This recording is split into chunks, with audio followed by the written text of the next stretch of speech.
السلام علیکم ورحمۃ اللہ وبرکاتہ۔ صفحہ نمبر 121 ہے، حدیث نمبر 82 پر آج گفتگو ہوگی۔ الحمدللہ وسلام علی عبادہ الذین اصطفیٰ، اشہد ان لا الہ الا اللہ وحدہ لا شریک لہ واشہد ان محمدا عبدہ ورسولہ۔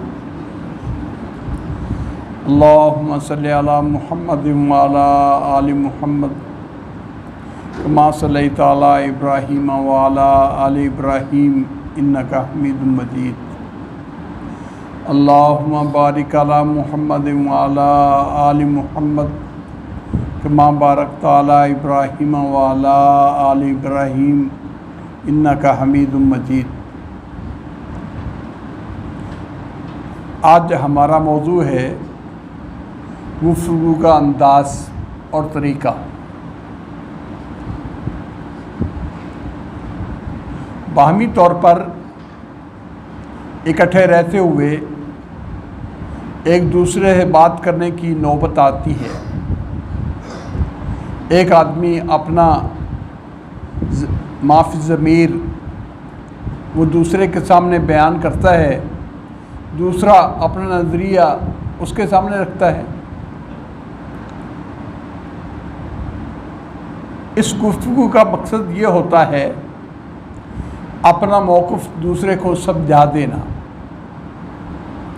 اس طریقے پر گفتگو کی جائے کہ اپنا مدعا، اپنی بات دوسرے فریق کو سمجھ آ جائے۔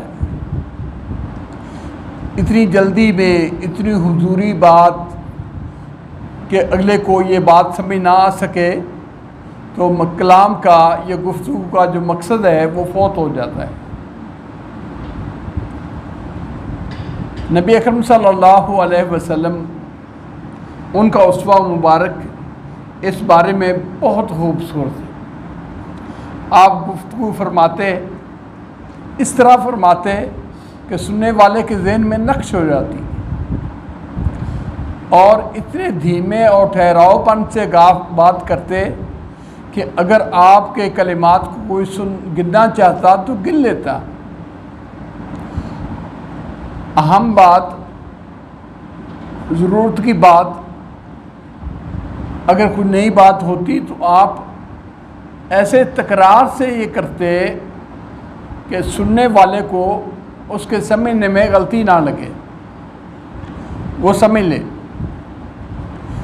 یہ نبی صلی اللہ علیہ وسلم کا اسوہ مبارک، جس سے ہمیں یہ سلیقہ ملتا ہے کہ آپس میں باہمی گفتگو کس انداز کی ہونی چاہیے۔ یہ تو صاحب کتاب نے عنوان قائم کیا ہے، جس پر انشاءاللہ آج بات حدیث میں ہوگی۔ لیکن حدیث ایک اور معنی، جس معنی پر مشتمل ہے، وہ اس سے آگے ایک بڑھ کر اور مسئلہ ہے کہ آپ کسی کے پاس جائیں، اجازت طلب کریں تو اجازت لینے کا طریقہ کیا ہے۔ دونوں باتیں انشاءاللہ آج تفصیل سے ذکر کریں گے۔ باب ہے، باب من اعاد الحدیث ثلاثا لیفهم عنہ۔ بات ہے کہ جو آدمی اپنی بات کو 3 بار دہرائے تاکہ اس سے بات سمجھ آ جائے، سمجھی جا سکے۔ عن انس رضی اللہ عنہ عن النبی صلی اللہ علیہ وسلم انہ کان اذا تکلم بکلمۃ اعادها ثلاثا حتی تفهم عنہ وَإِذَا أَتَى عَلَىٰ قَوْمٍ فَسَلَّمَ عَلَيْهِمْ سَلَّمَ ثَلَاثًا۔ حضرت انس رضی اللہ تعالیٰ عنہ، خادم رسول صحابی انصاری، ان کا ذکر کئی دفعہ پہلے بھی ہوا ہے۔